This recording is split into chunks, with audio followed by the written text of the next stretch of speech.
we're only about a year apart. Some people used to call us twins, and again, I was the better looking twin.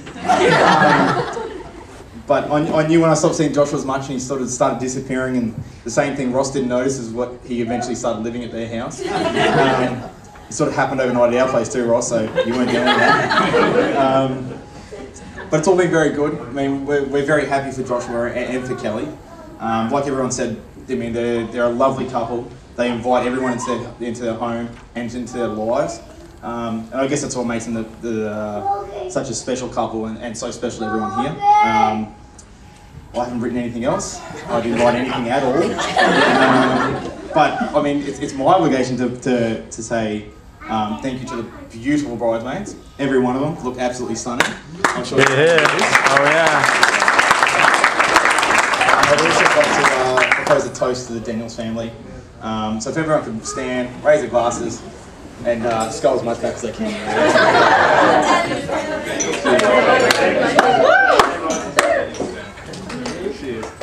Now we go to Sam.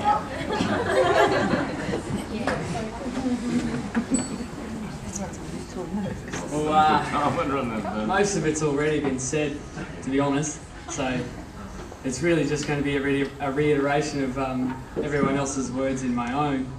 First, I start by again what Nick said. You lovely bridesmaids, you all look wonderful tonight, and obviously Kelly as well. I must admit it does feel strange to be welcoming Josh into the family tonight, because it's been the better part of a decade. And I mean, that's long enough, really. So tonight's really just a formality more than anything else. You know, it is paperwork. Expensive one though. But I'm not sure if Josh would agree on the quickness of that family feeling we've had. But we won't go into detail about those early dinner conversations we had to endure. We'll keep that one close to our chest. But to his credit, Josh is stuck in there with our family. As you know, we've talked about the fearsomeness of the family and that protective thing we all have, especially Kelly. And he's stuck in there where most people would have run. I guess that's the quality I've seen in Josh from the very beginning. In all seriousness though, he does have this ability, he has this incredible patience and kindness, really, you know, in himself, and people around him can't help but be better for that when they're around you, honestly. I mean, I myself have spent so many times around you, that positive feeling, you can't help but feel warmed by that.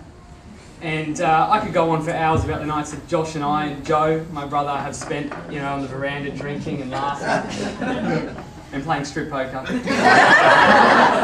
keep that one again close to our chest. But you know, again, that is the real quality I've seen in Josh from the very beginning. But what I really am in debt for Josh for, and why I really love Josh, is the way that he's treated the lovely bride, who's also my sister. So we're not able to do the traditional best man speech here. It's going to be a bit different, but yeah, the way he's treated my sister has just been unbelievable. Like the patience and the support that Josh has given to Kelly. Let's be honest, it does take a bit of patience. But the support that Josh has given Kelly, I mean, as my dad said, you couldn't ask for more. You couldn't ask for more. I mean, it's one of these couples where from the very beginning, you just sort of knew. You know, it just clicked. And I think the worst fight I've ever seen them have was one day, I was 2 years into the relationship, I was driving back home, about 5 streets from home. I saw Josh storming down the street. You could hear it from 2 streets away. I pulled up beside him and said, "What are you doing?" He said, "I'm never coming home again." I got home, 5 minutes later, Josh is home. And that pretty much sums them up. That sums up the bond they have, you know, it's just that closeness they have. You know, so I think I'm supposed to end by giving them a toast and wishing them happiness and making sure they're still together in 50 years, you know, like my mum and dad, which again everyone said is well, not 50, but it's getting there.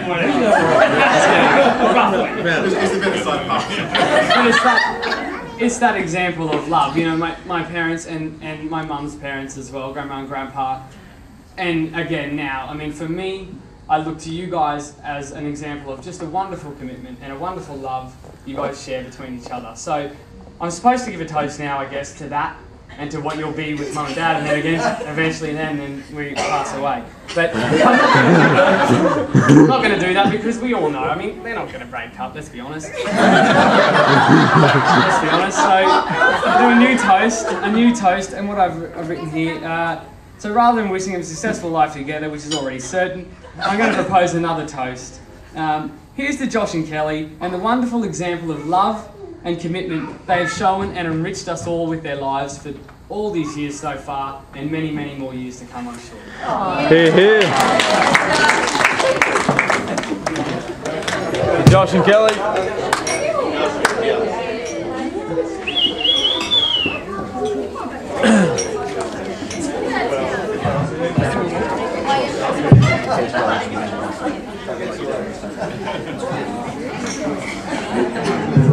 Well, what a great speech, and after listening to that I have no idea how Josh got his injuries after that weekend, but I'm sure it was an accident. Can I invite the